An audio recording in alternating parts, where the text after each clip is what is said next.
Om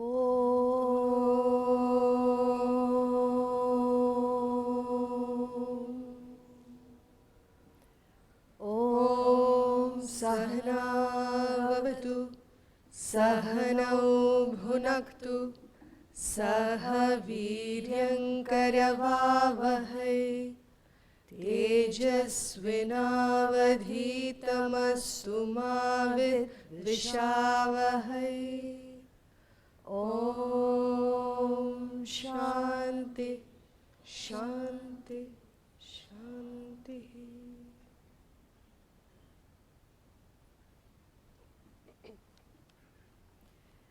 We will chant the first 5 verses of chapter 18, please. Arjuna uvacha sannyasasya mahabaho tattvamichhami veditum tyagasya cha hrishikesha prithakkeshi nishudana. Shri Bhagavan uvacha kamyanam karmanam nyasam sannyasam kavayo viduhu sarva karma phalatyagam prahustyagam vichakshanaha. Tyajyam doshavadityeke karma prahurmanishinaha. Yajnadana tapah karma na tyajyamiti chapare. Nishchayam shrunu me tatra tyage bharata sattama. Tyago hi purusha vyaghra trivida samprakirtitaha. Yajnadana tapah karma na tyajyam karyameva tat. Yajnyodanam tapaschaiva pavanani manikshinam. Before we start, I'd like to know how many of you are here for the first time.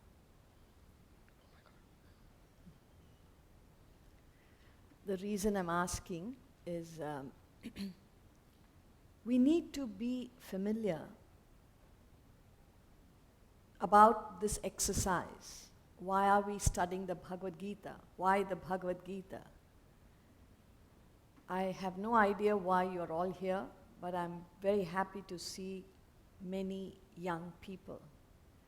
And the reason I'm saying that is because the Bhagavad Gita, everybody's welcome, but the Gita particularly addresses itself to every young person, because as humans, we all have a choice in life.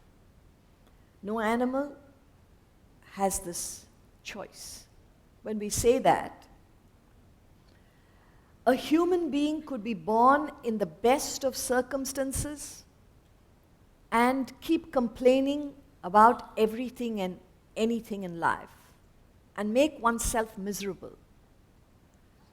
A human being, on the other hand, can be born or placed in the worst of circumstances, but every human being is capable of facing any challenge and coming out successful, provided you pay the price.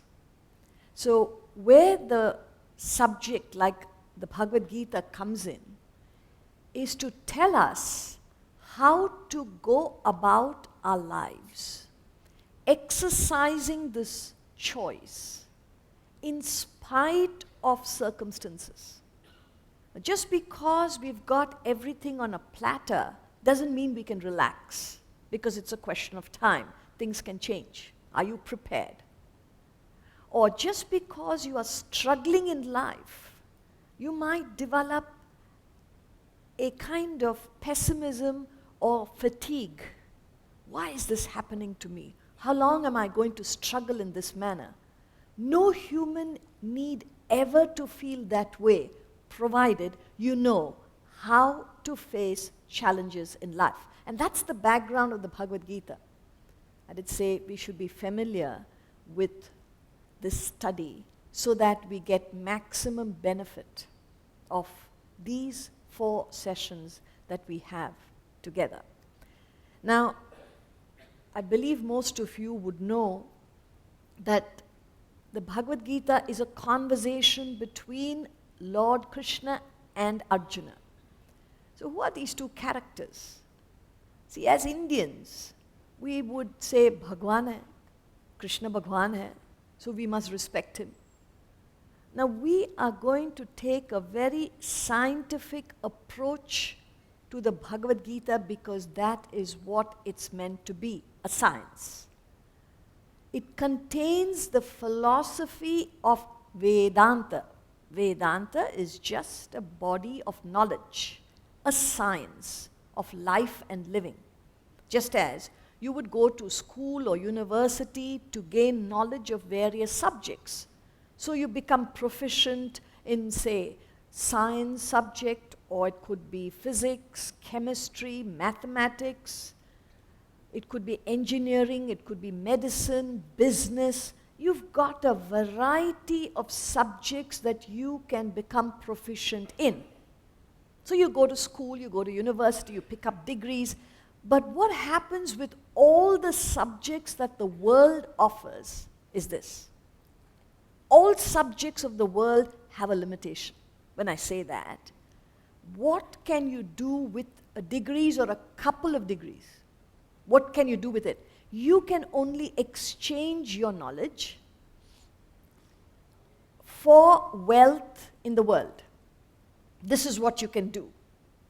So when you have knowledge of a particular subject and there is a demand for it in the world, you say, I'll give it to you provided you pay me. And this is how an average human earns a living. I did say it has a limitation, and the limitation is you can exchange your knowledge for wealth of the world. The more demand your knowledge has, the greater is your so-called success, meaning you gain more and more wealth, name, fame, position, recognition, rest of it. That's not what we're talking here. With all the wealth that you have, with the name, the fame, the recognition that one may have in the world, we've got to ask ourselves that basic question. Are you happy? Are you cheerful? Are you content? Do you have everything that you want? If I were to ask that question to each one, each successful person, you'd say, perhaps, by God's grace, I've got a lot of things happening in my life. I'm grateful for that, but what? If only this thing changes in my life, believe me, I'll be in heaven. It's just this one thing. And it's not happening yet. I know it will, but it takes time. And each one is so hopeful of getting that. The problem with that attitude is, when you get there, you will discover there was just that something else I missed. And that's something else which you miss. And this will go on for the rest of your life. Because nobody who sought happiness in the world, when we say that, the richest man in the world, ask if he's happy. It's not for us to judge.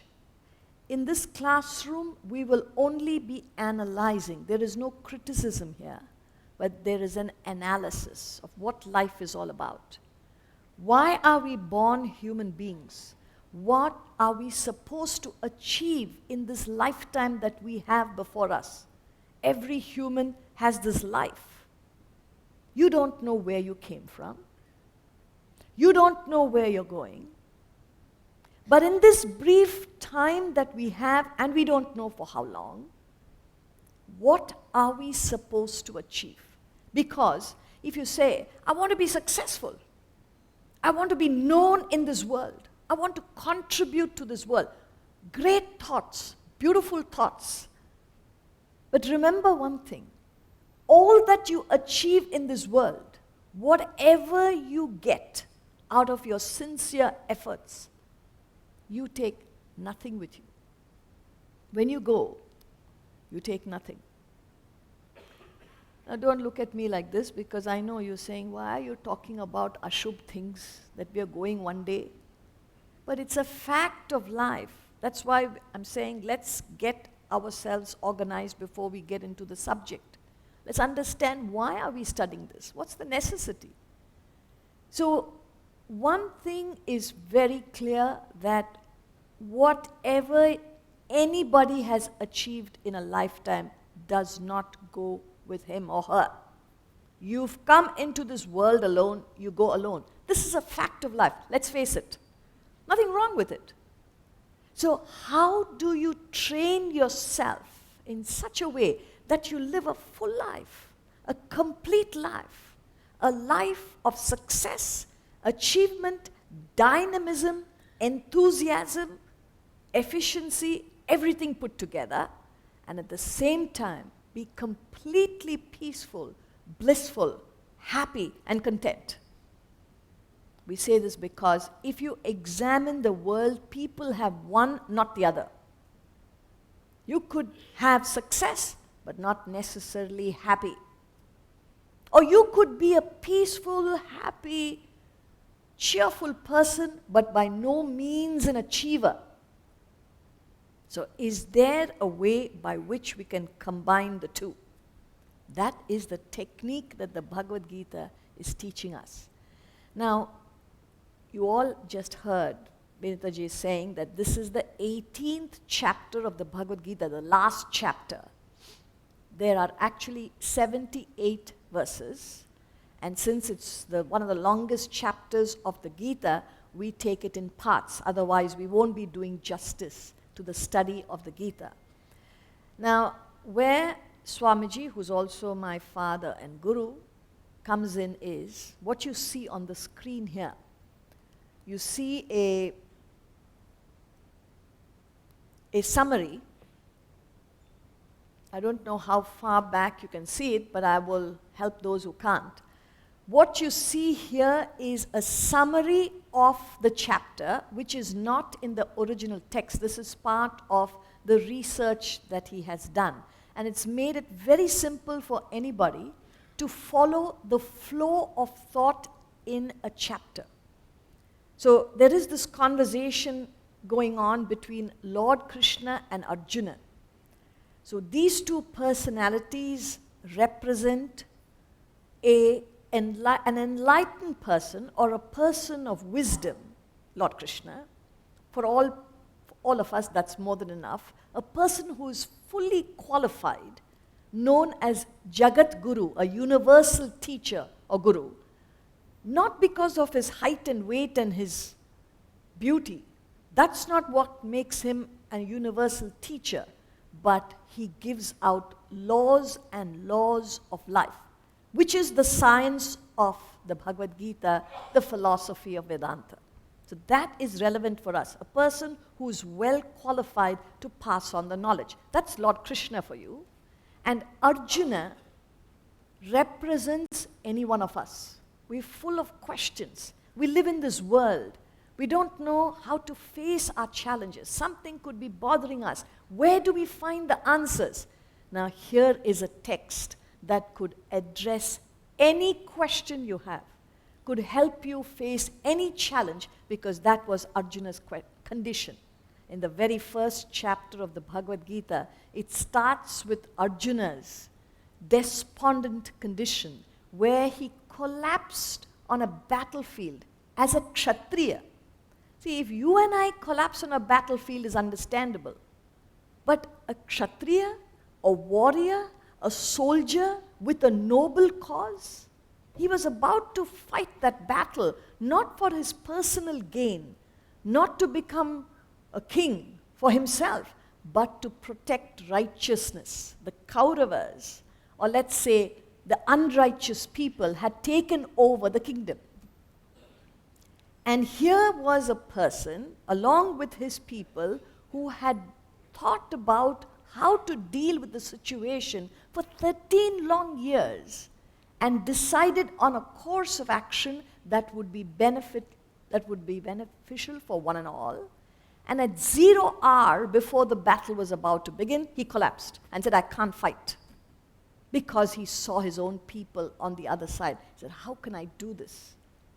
Not realizing that it was a plan. It was not an emotional, impulsive action. So that's the background, which any one of us could fall into, where you become emotional and you are not able to handle the challenge. So starting from that chapter, chapter 1, we come to the 18th, and towards the end, Arjuna says, my delusion is gone, Krishna, thanks to you. And I will take up this message that you have given and do what I ought to do as a kshatriya. And what's relevant for us is he fought the battle and won the battle as a kshatriya. So every chapter has a message, and each chapter is outstanding. And this summary helps us to understand the flow of thought in this particular chapter. And that's what I'm bringing your attention to. So the chapter is called Moksha Sannyasa Yoga. Don't worry about these words. It's for the benefit of those who want to make a mental note of it. At least you know what the chapter is talking about. And every chapter is referred to as yoga. Now, a lot of people don't understand the meaning of yoga. Yoga is a Sanskrit word. Its root is yuj. Yuj means to join, to unite. So, unite to what? Join where? To whom? Or what? Yoga, in the broader sense, means you have to unite to your own original potential, your real personality, which means, the indication means, we have separated from something, we have moved away from something, and that movement, moving away from our real personality, is the main cause of all our problems. Of course, it's easily said than understood. But that one word, yoga, most people believe it's breathing techniques or asanas, physical asanas. That is a very tiny aspect of this grand word yoga. Of course, you need to be physically fit to take on this quality of life. Just as when you do business or you're in a profession, you've got to be physically fit to carry on your day-to-day activities. Minimum fitness. There are people who are not fit and continue, drag along every day. Some people can't even walk to office. They need to be helped, but somehow they manage to go and sit on the chair and take their decisions. Now, if you are physically fit, you can take on a lot more than when you are unfit. Similarly, in life, what about mental fitness? You may be physically fit, but are you fit mentally to take on the challenges? In this subject, we are talking about being strong, being fit in such a way that nothing in this world can ever disturb you. And you take on to any challenge like a sportsman takes on to challenge. You don't shy away. You don't run away from opposition. You stand tall and face it with dignity.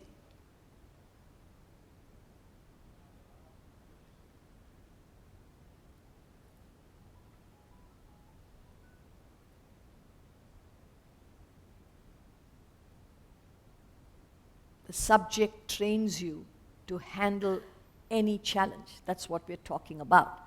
And this preparation, yoga, will help you take on to any challenge. So each chapter talks about a yoga. In this chapter, we are talking about the yoga of liberation. How do you find that ultimate liberation? Through renunciation. Now, it's only a title. Don't get worried about renunciation, because the first thing that you will renounce is the class. Thank you very much for telling us introductory talk. Well, first, I don't want to renounce my family. I don't want to renounce my wealth. I don't want to renounce my friends, not my fun, not my enjoyment. That's what I was worried about, Gita. Now that you've told us we have to renounce, thank you very much. I'm not coming back. Now, please be patient. Renunciation is the best way of living your life with freedom. To find success and peace, that's the way to go. But this word has been misunderstood. There's a colossal misunderstanding of this one word, renunciation. That's why youngsters do not want to come to Bhagavad Gita, because you have to renounce. And it's the older generation who have seen life, who have finished with life, who have understood there is nothing more to achieve now than to find peace.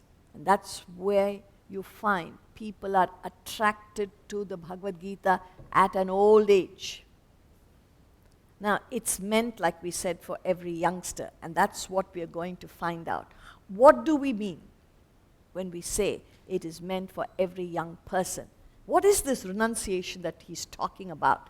So here, we're doing the first 5 topics, which ends with 39th verse. And God willing, we meet next year and complete the 18th chapter. So the first topic, he talks about sannyasa, renunciation, and tyaga. Tyaga, relinquishment. Now Arjuna is confused. He doesn't know, what is this sannyasa? What is this relinquishment, tyaga? Because he's a man of action. He's a soldier. He's a kshatriya. Surely Krishna is not saying, give up your action and go back.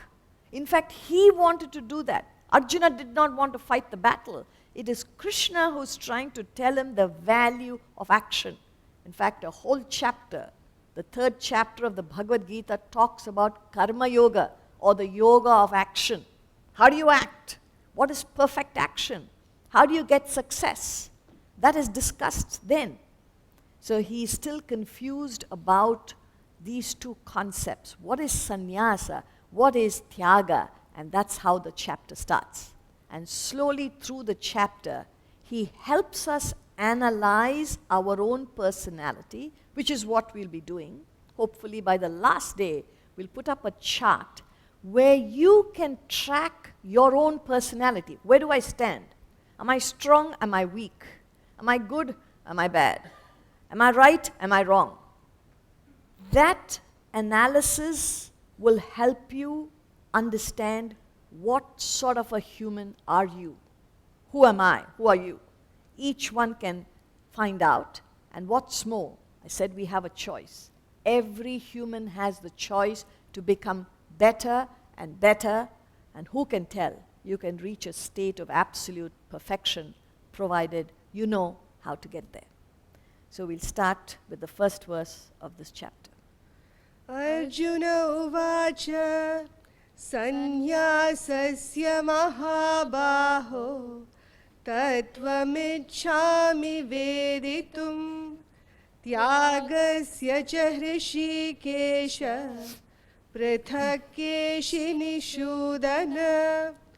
Arjuna uvacha sannyasasya mahabaho tattvamichhami veditum tyagasya cha hrishikesha prithakkeshi nishudana. Arjuna said, I wish to know distinctly, O Mahabaho, the truth of sannyasa, renunciation, O Rishikesha, and of tyaga, relinquishment, O Keshini Sudana. So there are 3 proper nouns used here. Mahabaho, Rishikesha, Keshini Sudana. It's symbolic because it shows the affection Arjuna had for Krishna. And this knowledge is always transacted in an atmosphere of love and affection. See, when you use pronouns, ask her what she did. It's a pronoun. When you are not favorable, ask him what he said. Why did he say that? He and she you use when you have a distance or you're not very happy. But when you are all love and affection, what happens? What happens on Valentine's Day? I don't have to tell you. Sugar bush, honey pot, all the names come out, you can't address a person by the name. So many nicknames are given to one person. Every day it's different. Yes, honey. Yes, sugar. Yes, this. Yes, that. From where do these names come? How do they come? Affection, love. Now, when you read Mahabaho, Keshini, Sudana, you don't understand. It's the same language as sugar bush, honey pot.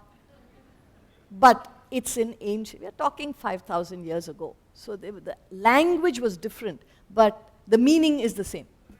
So there's so much of love between the two of them, so much of affection. They were childhood friends, Arjuna and Lord Krsna, and that's why you find these terms being used.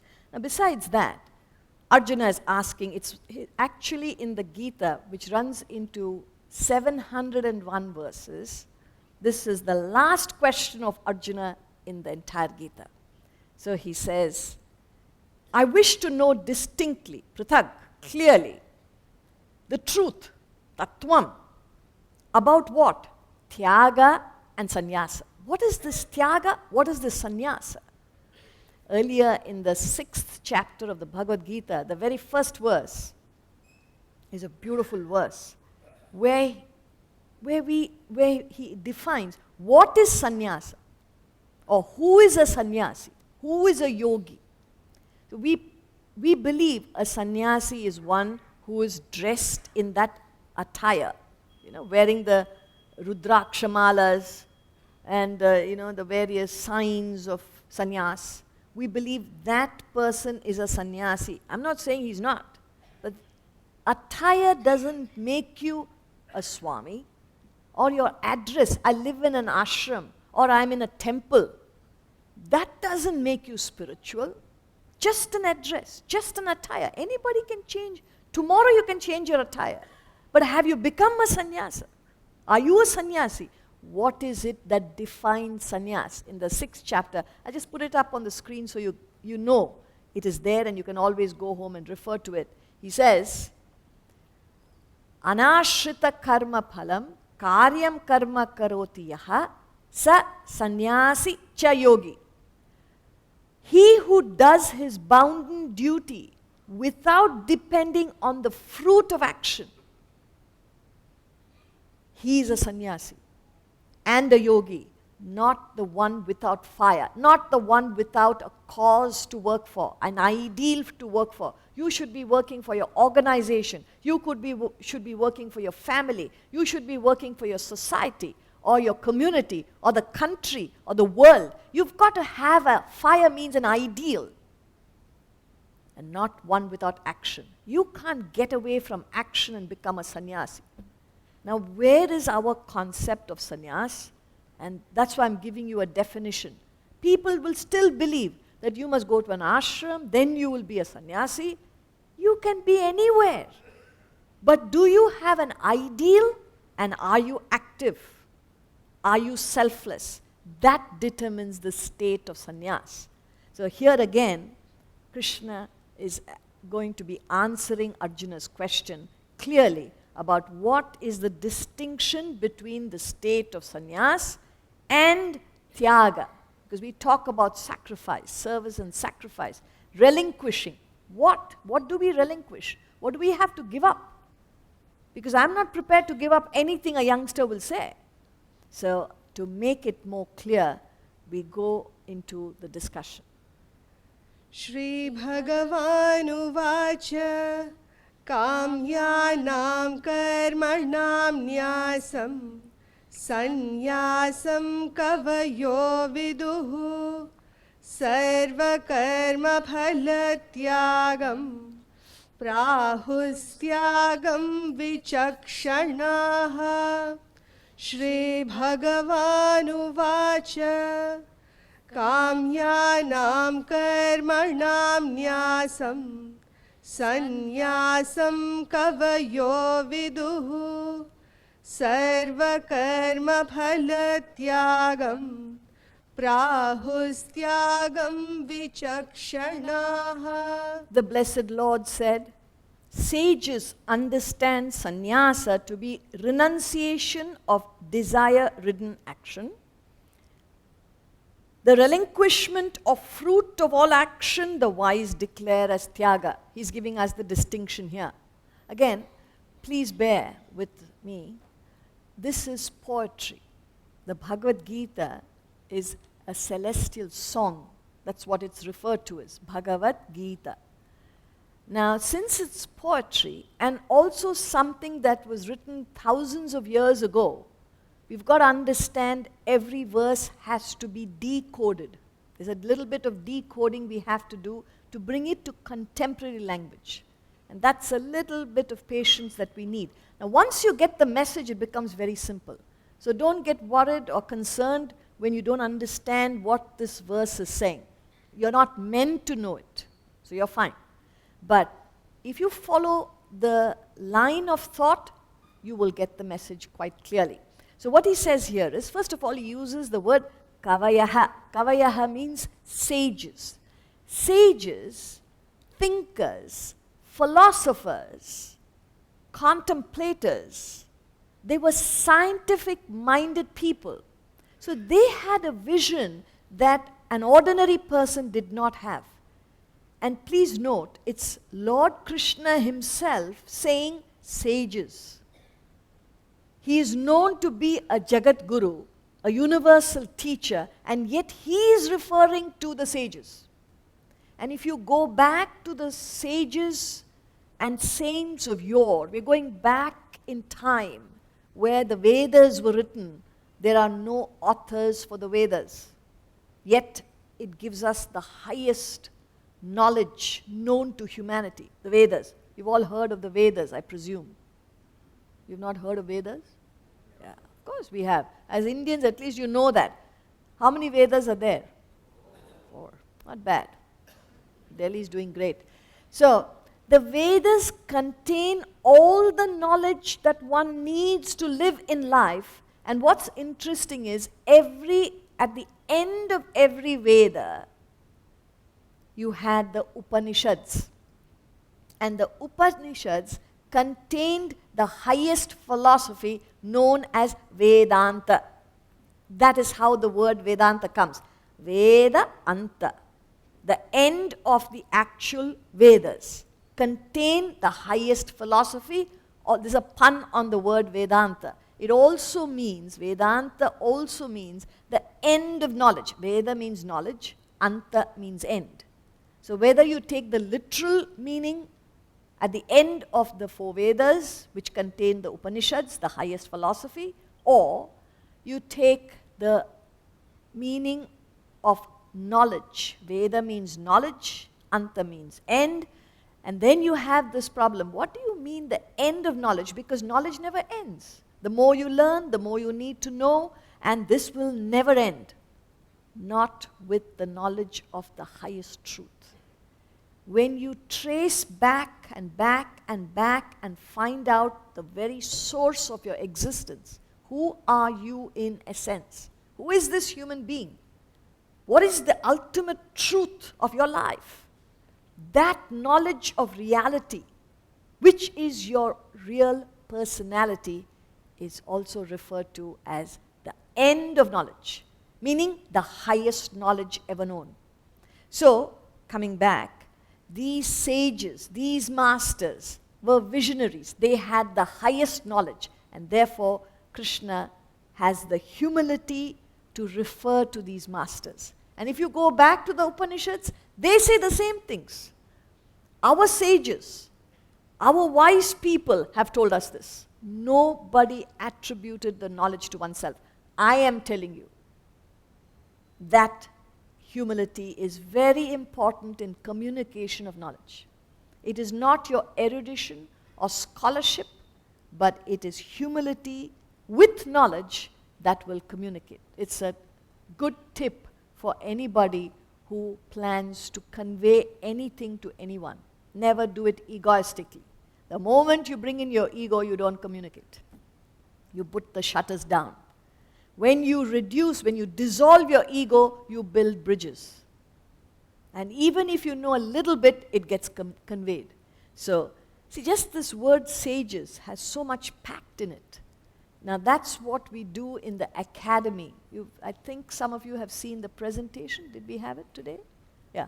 Where we have a school of learning close to Mumbai. It's called the Vedanta Academy, which was established 30 years ago. And Swamiji has been teaching students. I think, over 300 odd, I could be a wrong number, but over 300 odd students have graduated from the Vedanta Academy studying a 3-year residential course. And what we study there is the Bhagavad Gita, the Upanishads, some of the prakriyas. Prakriyas means introductory texts by Adi Shankaracharya, also English literature, a little bit of that, because all these great masters, thinkers of the world, said the same things in different ways. So it helps to know what other thinkers have had to say about the truths of life. And then you feel you are on firm ground, because nobody is contradicting anybody. In fact, if you take up the words of Christ or Krishna or Muhammad or Buddha, all these masters and prophets said the same thing in different ways. We don't have time here to discuss that. But in depth, the core of every religion is talking about the same truths. But people live on the surface. We only differentiate ourselves with customs, traditions, religious practices. These are all different, no doubt. But what is the core? What is the common denominator? That is the philosophy, the thought behind every master. What was he trying to convey ultimately? So we are cutting off all the frills, including what we practice in the Hindu faith. Whether you're celebrating Diwali or Dasera, it doesn't matter. Are you a good human? You may be going to a temple or church or mosque every day. That doesn't matter. You continue to do that. But you've got to ask yourself, am I a good human? Am I living the life of dignity that a human being should lead? That's the basic question we need to ask ourselves. And if some of us here are inspired by this thought, we are too many people to help the world. If each one in this classroom lives up to certain principles, just a few principles, you don't need to dedicate your life. Study a little bit every day. Don't you go for a jog or you go for a walk every morning? Don't tell me you don't. Just to keep fit. You've got to. And if you don't, the doctor will tell you, start walking. Because he knows, unless you keep fit, you cannot have a quality life. See, we give up fitness after some time. See, especially if you are an Indian, born in India, married to an Indian, finished. Few years of marriage, you let the body grow any direction, any damage. Western countries, it doesn't work like that. Because they don't know. If you don't keep fit and trim and beautiful, you don't know where the other spouse will go somewhere else. So just to keep themselves together as far as possible, in spite of it, they separate. But India is chalega. Anything will do, you know. It doesn't matter what your wife looks like, or husband looks like. Married, finished. It's the end of your physical fitness. But what we're talking about is, if you want a quality life, you need to be physically fit. And that's why in the academy we have sports. We have almost different sports. Cricket and basketball and soccer and volleyball. They say, what kind of ashram is this? They're disappointed when they come there. Because they believe from morning till night we'll be studying, and then at the end of the day we do meditation and sleep. This is what they expect. We don't meditate. at all, how can you people be spiritual? You don't meditate. Huh? I'm not getting into that discussion because a whole chapter talks about meditation, the Bhagavad Gita, Dhyana Yoga, chapter 6. And nowhere does he say meditate in the chapter. He only says, become disciplined. Discipline yourself at the physical level. Can you sit first of all? You need a prop. You need something.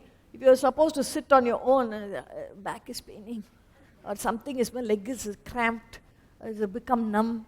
So many problems just to sit. How can you concentrate on anything higher? Some people say, I can lie down and meditate. That's not meditation. That's dreaming. So, each one has their own concepts of what meditation is. We're not getting into that. But that discipline, we need to discipline ourselves physically. We need to discipline ourselves mentally. We need to discipline ourselves intellectually. If you get into all these doable practices, you graduate. You become contemplative. You become reflective. You become meditative. That's the natural process.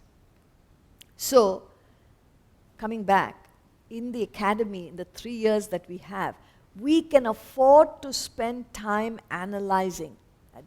Like I said, just that word sages has so much punch in it. We miss it when we read, sages understand sannyasa, and you keep moving.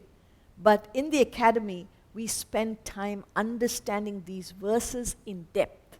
I'm just giving you a sample. I can't afford to do it all through, but at least you can suspect the depth of the Bhagavad Gita, how much knowledge is found in the Gita.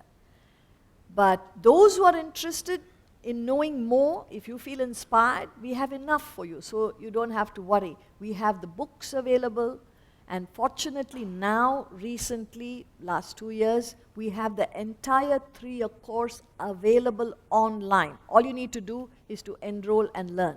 It's called the e-learning. There are no exams, you don't have to worry about that.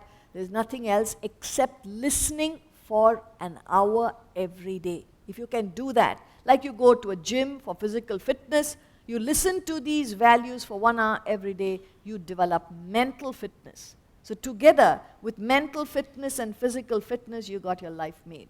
The choice is yours. So he says, sages, these masters, understand sannyasa to be renunciation of desire-ridden action. So most of us act on desires because we all have desires. But how do we reach a state where we are free from desires? He said that is a state. Sannyasa is the goal, where you do what you ought to do, whether you like it or not. That is a state you will reach when you evolve through physical, emotional, intellectual disciplines, which we are not describing here. So you can't, in other words, reach this state overnight. But then what can you do? You can start with something relatively easy, that is relinquishment of fruit of all action, the wise declare as Tyaga. We can start with sacrifice. And what do you have to sacrifice? Not your pleasure, not your enjoyment. He says, relinquish the anxiety to achieve fruit, not the fruit. If you don't have a goal to achieve, why will you act? All of us have desires. All of us have goals to reach. But what comes in the way of achieving our goals is mental agitations. It's a very simple formula. When your mind is calm, your intellect, your thinking is sharp. When your mind is agitated, you cannot think clearly. And if you don't think clearly, you cannot act effectively, you will not be successful. It's a simple formula. So what are we trying to say here? Keep your mind calm. By just saying it, it doesn't happen. You've got to be disciplined to keep your mind under control all the time.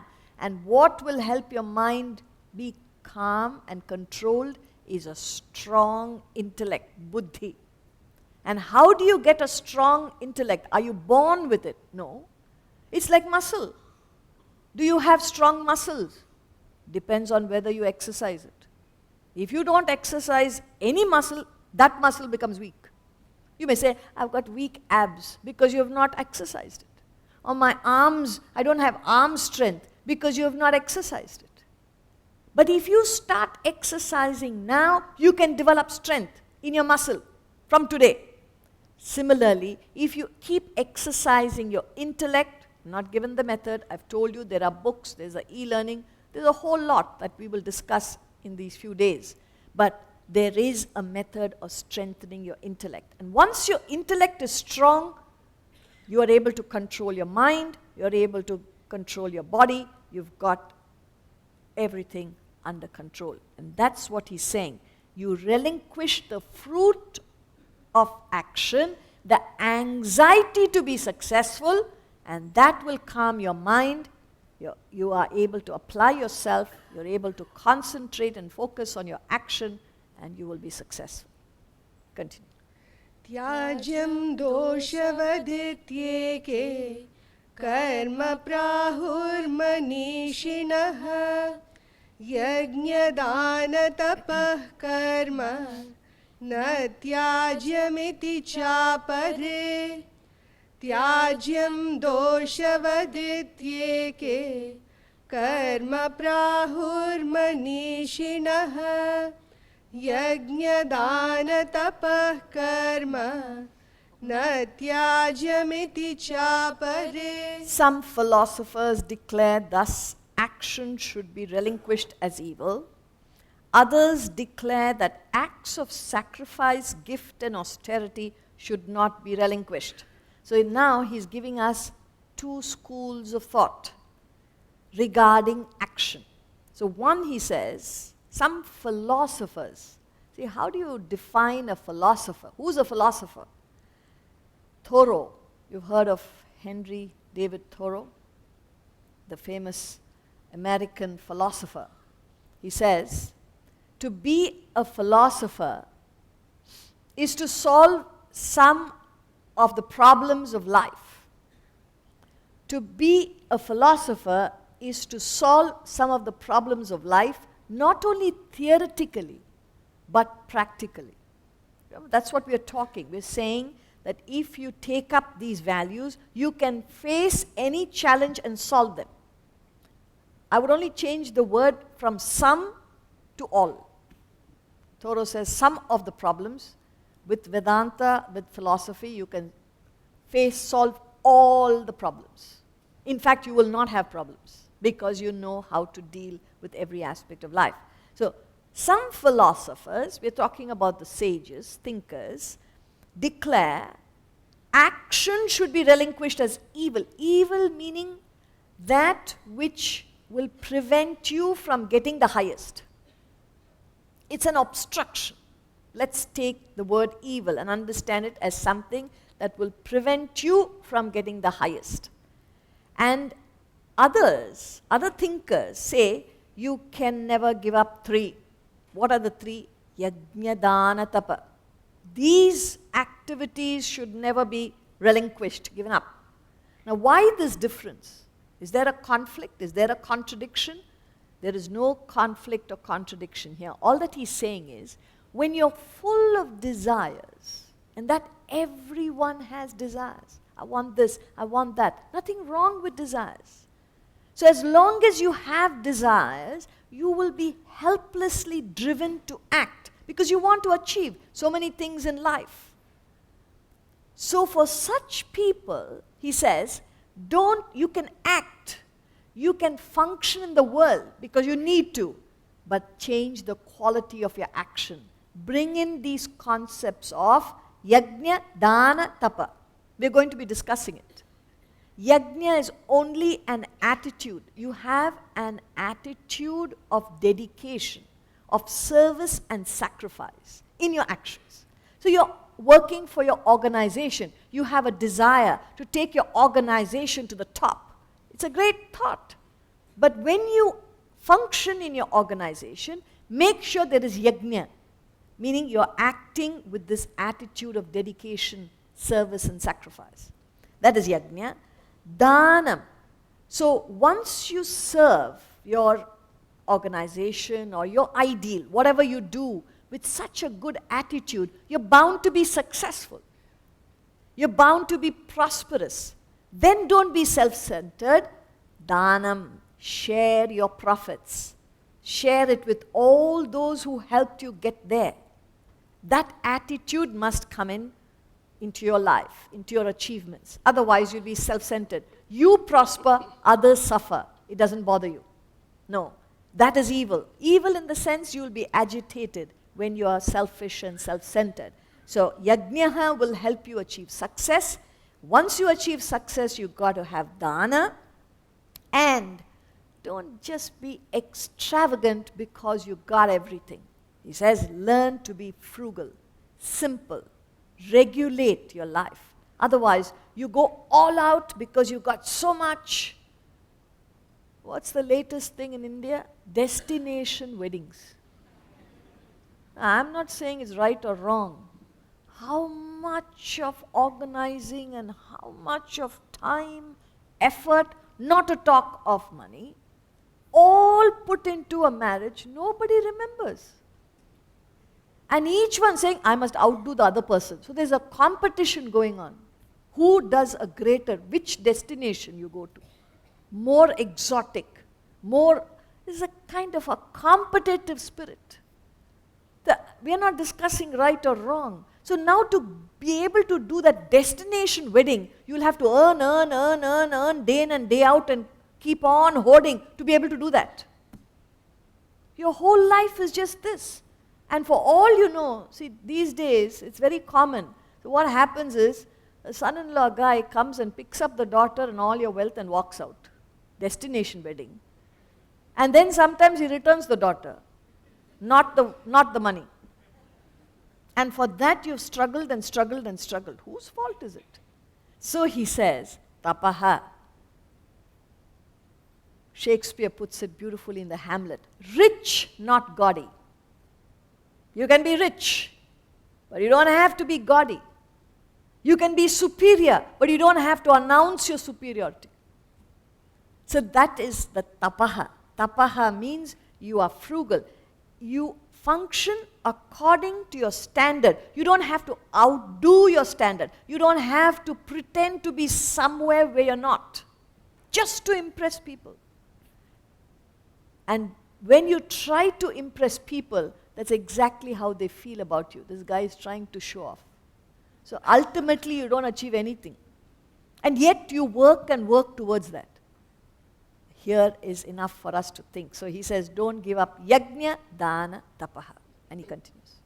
Nishchayam shrunu me tatra tyage bharata sattama tyago hi purusha vyagra trivida samprakirtitah Nishchayam shrunu me tatra Tyage bharata sattama Tyago hi purusha vyagra Trivida samprakirtitah. Hear from me clearly on Tyaga, relinquishment, O Bharata Sattama.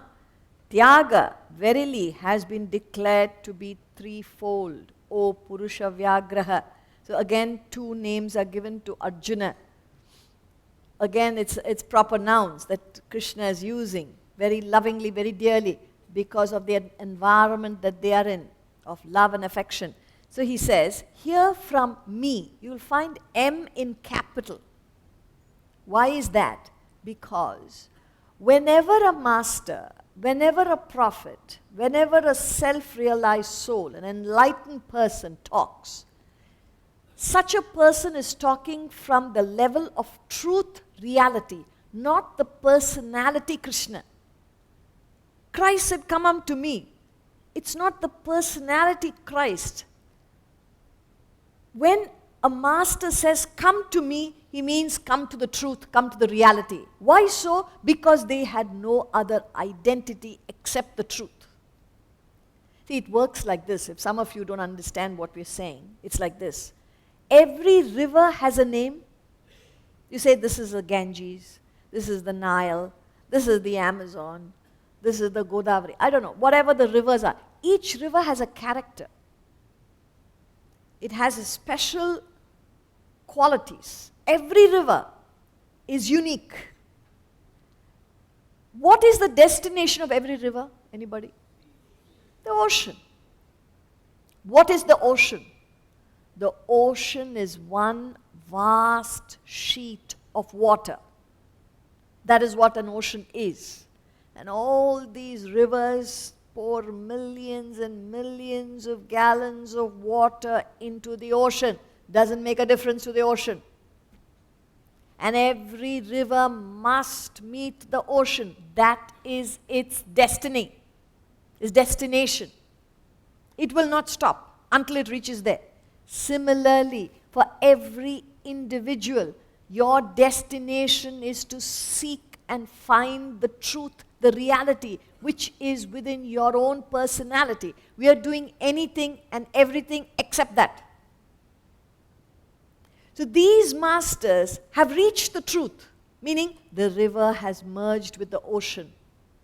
Once the river merges with the ocean, can you point out the Nile? Can you point out the Ganges or the Amazon? You have doubts? No. Because you're looking at me. I get worried when you look at me, So once the river reaches the ocean, it becomes one vast sheet of water. It loses its individuality, but it gains totality. Similarly, these masters lost their individuality, gained the reality, and therefore they use the word first person singular, me or I. Come to me. Not Mr. Krishna. Come to the truth. So you can very well strike off the word me and put truth there. Whatever the truth is, we have not discussed it. But there is a truth, there is a reality, and you've got to understand that here from me means the truth, the reality. The law declares. There is a law of life. And that declares very clearly, Tyaga is declared as threefold. So it doesn't say what it is, but Tyaga can be analyzed in three ways. Relinquishment. What are they? We'll be discussing. Yajna dana tapah karma na tyajyam karyameva tat yajno danam tapaschaiva pavanani manikshinam yajna dana tapah karma na tyajyam karyameva tat yajno danam tapaschaiva pavanani manishinam. In this verse, the 5th verse and the 6th verse, he gives a general idea of Tyaga because we are on the subject of relinquishment. Tyaga, we have not yet analyzed it. Then from the 9th to the 10th verses, those verses give us the three types of Tyaga. So we will be slowly getting there. Now he's only giving us a general idea. What is it? The act of sacrifice, gift, austerity, which we just discussed. So you can have your desires, nothing wrong with it, but change the quality of your action in fulfilling your desires. You must maintain that service and sacrifice, yajna, in your actions.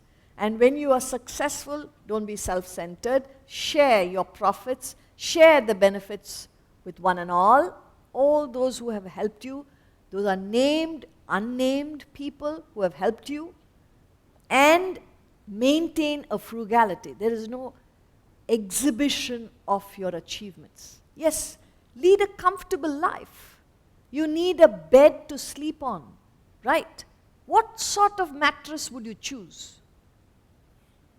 Incidentally, these are all Googled, The amount that is spent for various things in life, there's no limit to it.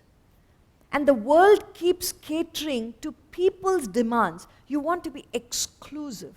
You want to be the most expensive. You want to own the most expensive things. That is something to chase. So, do we have that? We did some research, I think a couple of years ago. Put it on the here you are. Most expensive products in the world. You have a watch, it's called hallucination.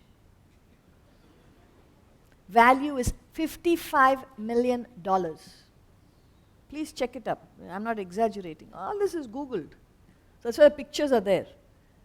And then car, $4.8 million. There's a pen that is worth $1.47 million. And here you come, the mattress, $45,000. Does anybody want to get it? For a mattress. It's just I don't know what. What can you put? You can't put gold in a mattress. Diamonds you can't put. It has to be soft. Whatever, I'm only pointing out, people will do anything to get. We're not saying it's wrong. So your whole life will be only, I have to earn, I have to earn, I have to earn, I have to earn. I got to get more than the other guy. I got to get more than the other guy. That's all your intention. Nothing else. So when will you enjoy? Like you say, you never enjoy your wealth. That fellow, the son-in-law, he is the fellow who enjoys. So you're working for your son-in-law, and then you don't like that fellow also. You don't know how this girl went and found that fellow. Huh?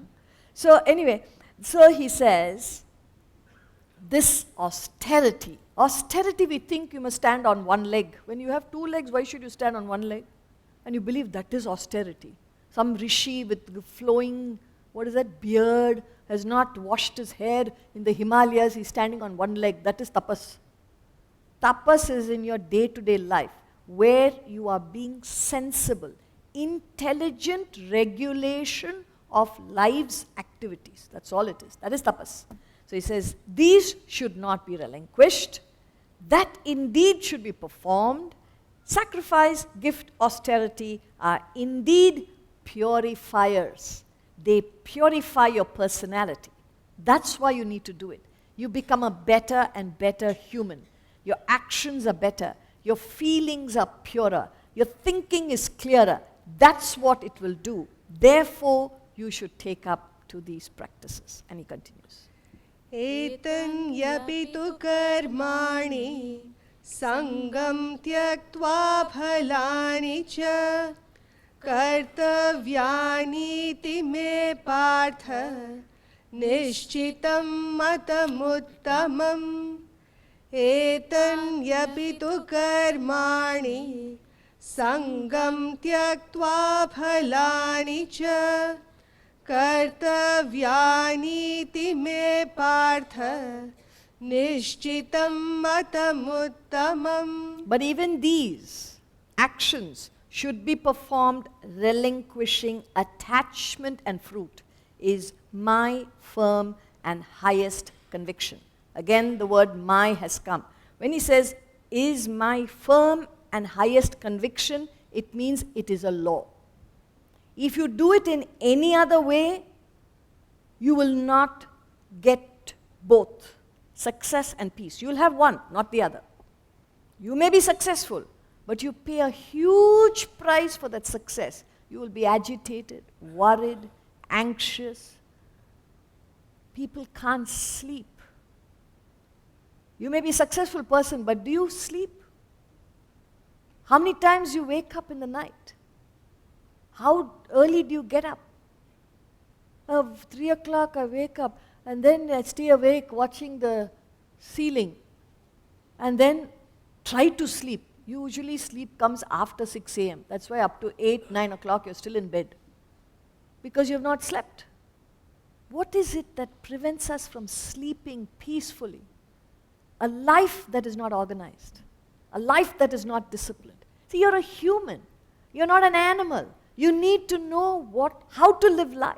Just because you are born into this world, you grow, you become an adult, you pick up ideas from here and there, you watch your peers, you watch your elders, you read books, you see television, you see things happening globally, you believe you know how to do everything.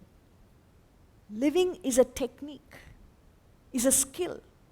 It needs to be learned, practiced, and made perfect. like any skill. It doesn't come naturally. We have a natural inclination to live, but unless you put in the effort, you don't live a full life. It's lopsided. You have one, not the other. And everybody believes, what to do, it's my luck, prarabdha, destiny. And how do you know your destiny? You know, in India, how we know the destiny? We go to the pavement fellow, the chap sitting there. He's got a little box, a cage, with one parrot there. And a suited, booted person drives up in a Mercedes Benz, puts it in a distance, of course, he doesn't want anybody to see. And then he goes and sits on the floor, on the pavement. Why? He wants to know his destiny. So what does that fellow? He puts some money, obviously, first. And that fellow opens the cage. Parrot comes out and picks up a card and opens it. And then this fellow picks it up and starts reading out. What? Your destiny. And you believe it, you're taking notes. I don't understand the logic. You don't trust a human brain, you're trusting a bird brain? Educated people, successful people, who've got wealth, but nothing here. Because you don't trust your own intellect. You've not developed it. So anybody can tell you anything, you'll believe it. You're so gullible because you're so concerned about your future that you don't know. Future is an effect. You know what the cause is? The cause is what you do today. Whatever you do today, right or wrong, becomes future, becomes an effect, success or failure, good or bad, in the future. So you're not at all concerned about what you're doing today, but you're concerned about what is happening in the future. How will it work? All that the Gita is saying is, concentrate on what you have, the present. What are you doing with your life? How are you thinking? How are you acting? How are you feeling? Do it now, and you see the results in the future. It's like your bank balance. What will my bank balance be in the future? Depends on what you do now. If you go on spending what you have saved, it will be nil. If you add to what you have, it will be in the plus.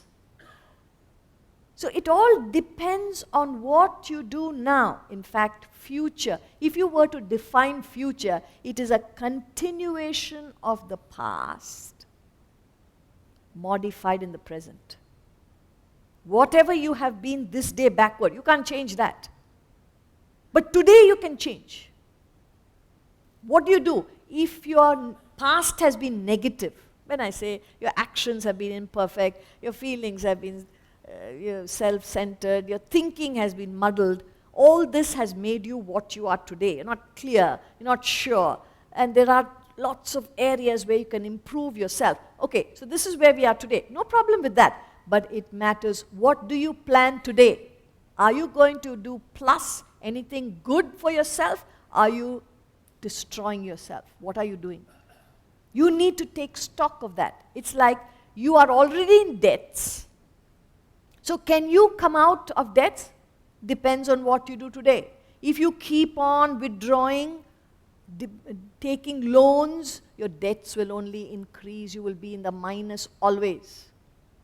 If you realize, I'm in so much debts, what do I do now? Stop borrowing and start earning. If you do both, it's a question of time. You can come out of anything. But with no awareness of what you are today, where you want to be, how to get there, life is taking a chance. Remember, as humans, you live by choice, not by chance. Not by this destiny that people talk. Nobody can tell your destiny, not even yourself. Because it all depends on what you're going to do from this day onwards. And who can predict? Nobody can predict that. Even you don't know unless you consciously put in the effort. So even these actions should be performed, relinquishing what? Two things. Attachment. Attachment is the desire that prevents you from doing what you ought to do, and anxiety for fruit. So when he says, don't be led by desires, then how should you act? Do what you ought to do, whether you like it or not. Aristotle, the great Greek philosopher, he says, I have gained this from philosophy. I put it on the screen here. I have gained this from philosophy, that I do without being commanded what others do only from the fear of law. See, people do it. If I don't do it, what will happen? Out of fear, you do it. But he says, I do without being commanded. Means I understand what I ought to do and do it with pleasure. This is my duty and I will do it, whether I like it or not. That attitude helps you to act without desire. So there is a desire which initially prompts you to act. But thereafter, like you have a desire to have a good business. Yes, and that's why you're getting into business. Once you get into it, then you must do what ought to be done to conduct the business properly, with ethics, with values, and with that idea that I must give a product to the society that will benefit them, not squeeze society from my pocket. That becomes desire-ridden. But that initial desire to do business is not wrong, or a profession is wonderful.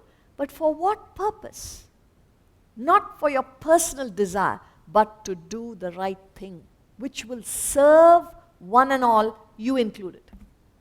So he says that attachment has to be relinquished to serve yourself, and anxiety for fruit, because it disturbs your peace of mind. This is a firm and highest conviction, means this is a law. You obey it, you get the result. You disobey it, you will not get the desired result. Nobody can change that. And he continues. नियतस्य तु सन्न्यासः कर्मणो नोपपद्यते मोहातस्य परित्यागः तामसः परिकीर्तितः नियतस्य तु सन्न्यासः कर्मणो नोपपद्यते मोहातस्य परित्यागः तामसः परिकीर्तितः. Verily, renunciation of obligatory action is not proper. Tyaga, relinquishment of that from delusion, is called tamasika. So a new word has come up now, tamasika. What do we mean by that? I will discuss this in greater detail tomorrow, but just so that we all understand, there are 3 mental temperaments or thought textures that every human is made up of. Everyone sitting here and anyone outside this room, which means every human being is born with 3 qualities in a certain permutation and combination. What are the 3? You can call them gunas, you can call them thought textures, mental temperaments. They all mean the same thing. Now you say A grade, B grade, C grade. There are 3 grades. A grade is called sattva. I'll put it on the screen so you understand. 3 mental temperaments, sattva, rajas, tamas. Now what we're discussing here in this verse is the lowest, tamas, tamasika. This is C grade. Now what is sattva?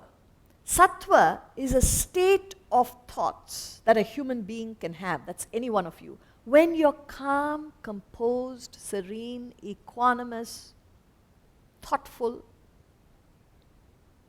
when you're reflective, you're able to think clearly, mature.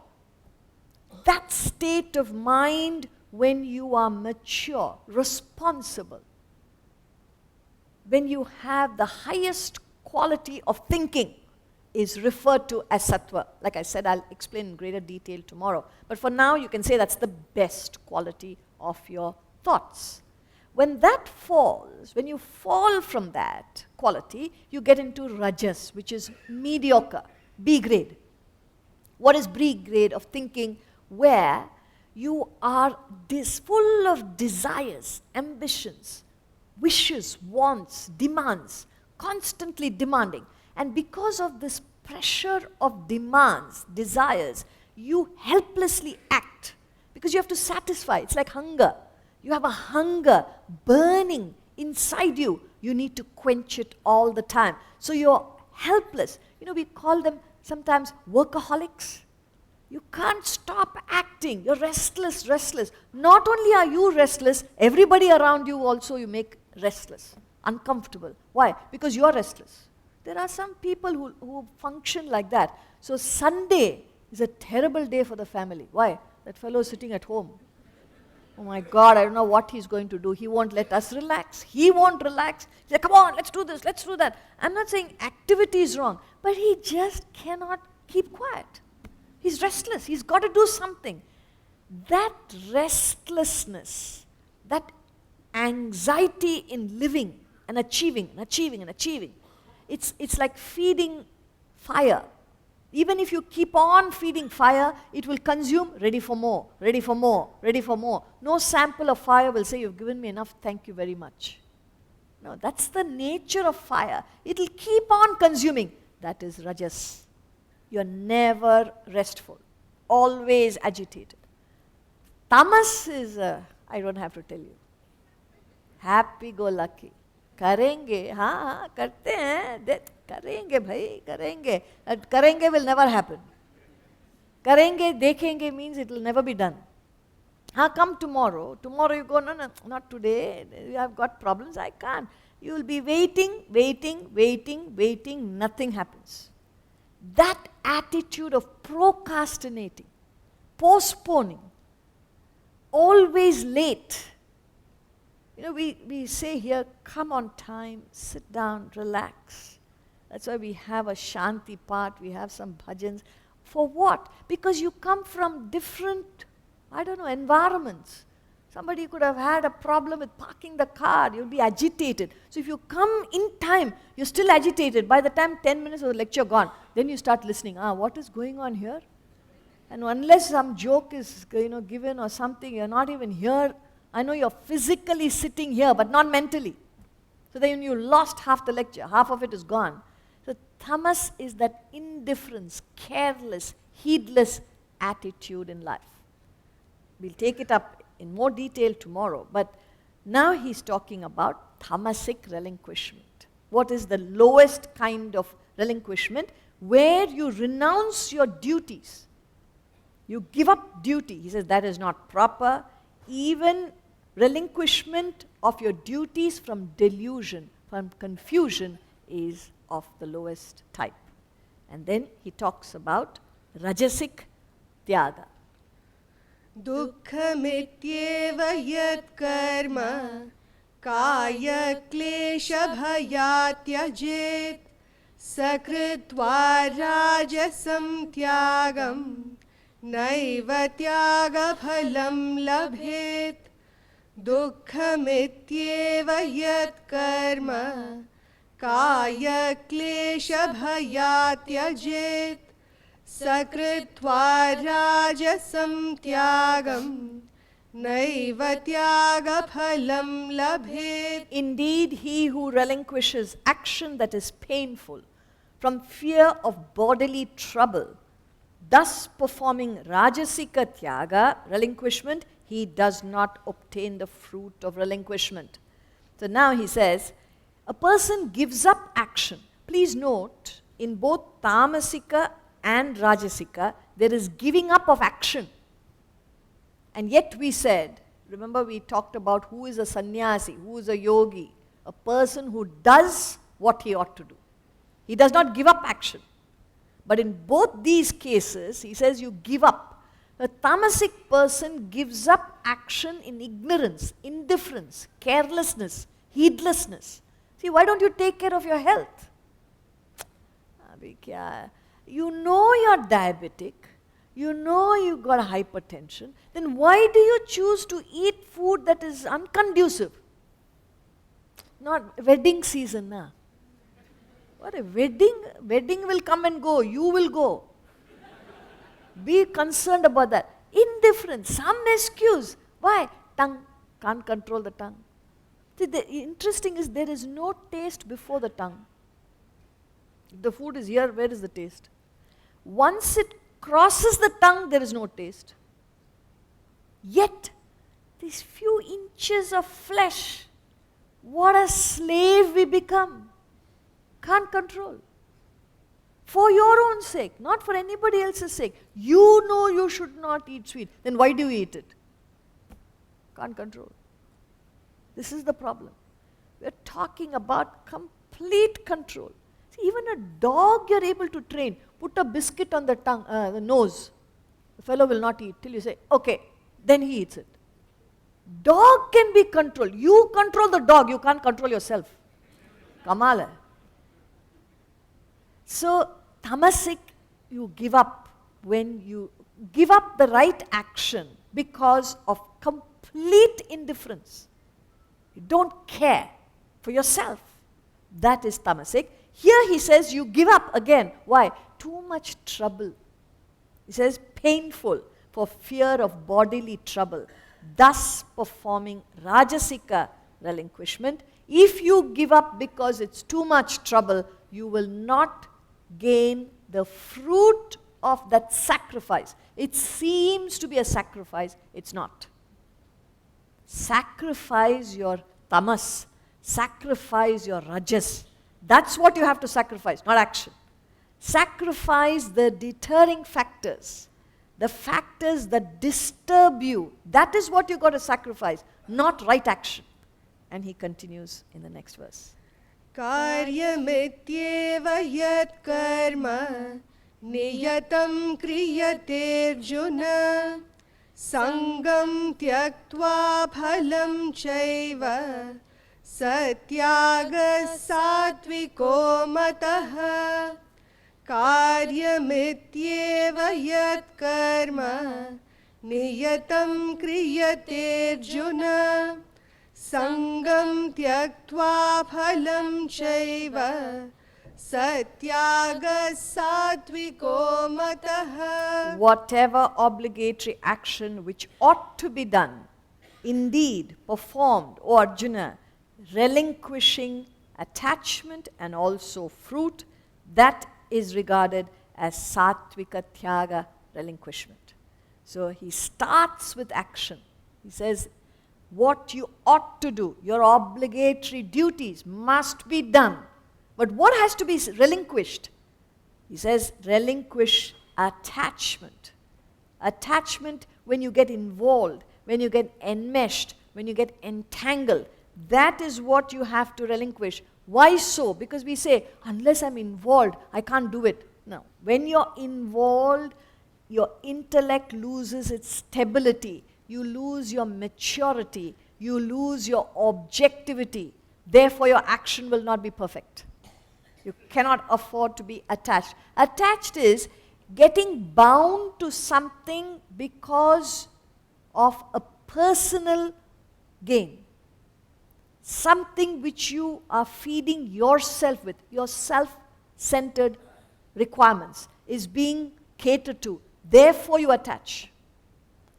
If that is not being catered to, you wouldn't want it. Then why should you do it? Because it's the right thing to do. So you may not like to eat healthy food, but it's good for you. Don't do it because you like it or avoid it because you dislike it.